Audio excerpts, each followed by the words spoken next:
New this morning, the story you'll see only on CBS 42, the victim of a Hoover house fire believed to have been caused by lightning, tells us what saved her family. We've got CBS 42 News reporter Ariana Garza joining us now live with how it all went down. Ariana?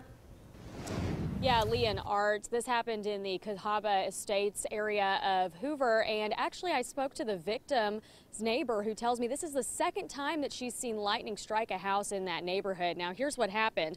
The fire broke out on Father's Day at the Nguyen house, and you may recognize them actually from the shop they own, which is Nail and Spa 150 in Patton Creek.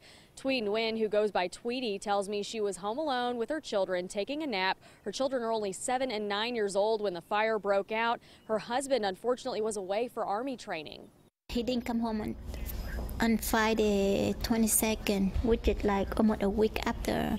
I just thank the Lord for our safetyness. But other than that, I blank my mind, and I didn't know why this happened and what happened. And then my neighbor came and told me there were lightning strike, then they saw it. And thankfully, none of them were injured in that fire. Tweety says her neighbors and fellow church members have been very generous with donations, such as clothing, since the family lost everything they own in that fire. Now they are living in a hotel right now, and they're waiting for their insurance claim to be processed. Reporting live in Birmingham, Ariana Garza, CBS 42 News, local coverage you can count on.